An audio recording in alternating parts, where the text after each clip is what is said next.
Hello friends, Shashi Agrawal channel के अंदर मैं doctor Shashi Agrawal welcome you all. तो आज का जो हमारा सब्जेक्ट है बिजनेस इकोनॉमिक्स और we could say micro economics, और जिसके अंदर मैं आप लोगों के साथ शेयर कर रही हूँ summarise notes of important question that is the discuss the law of supply.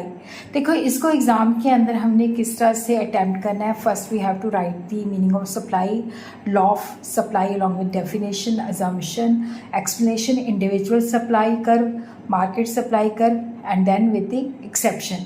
अगर आपको मेरा ये एफर्ट सही लगता है तो इस वीडियो को लाइक कीजिए, शेयर कीजिए तथा मेरे चैनल शशि अग्रवाल को सब्सक्राइब कीजिए। तो सबसे पहले हम सप्लाई का मतलब देखते हैं।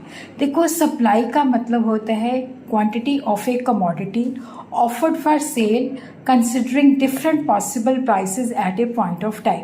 देखो, यहाँ पे इसका मतलब है कि जैसे मान लो प्राइस 10 है तो उस पर हम 5 यूनिट सप्लाई करने को तैयार है। अगर प्राइस 15 है तो उस पर 10 यूनिट। तो डिफरेंट जो गिवन पॉइंट ऑफ टाइम पे डिफरेंट प्राइसेस के अंदर हम कितना माल सप्लाई करने को तैयार हैं। प्राइस और सप्लाई के बीच में पॉजिटिव रिलेशन होता है। जैसे जैसे प्राइस बढ़ती जाती है सप्लाई भी बढ़ती जाती है।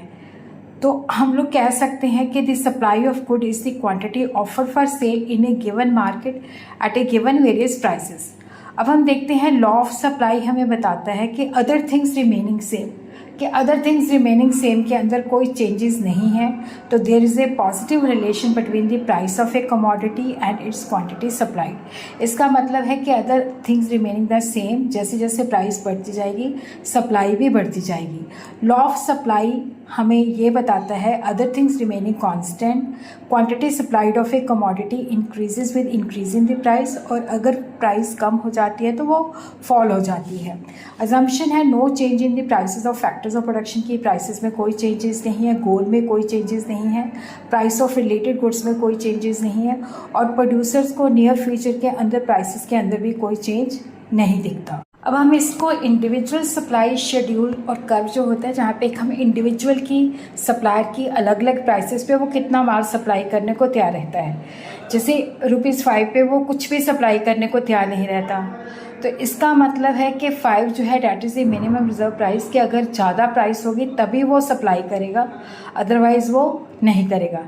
तो 10 पे 10, 15 पे 20, 20 पे 30। तो जैसे हमें पता चलता है कि जैसे जैसे प्राइसेस इंक्रीज़ हो रही है सप्लाई भी इंक्रीज़ हो रही है। तो इस तरह से हम क्वांटिटी और इधर प्राइस और ये हमारा सप्लाई कर्व आ जाता है। देखो, कई बुक्स के अंदर ये इस तरह से भी दिखाया होगा, तो आप जो है, क्योंकि मैंने टेबल इस तरह से बनाया है तो आपने ये कर्व बनाना है। ये है मार्केट सप्लाई।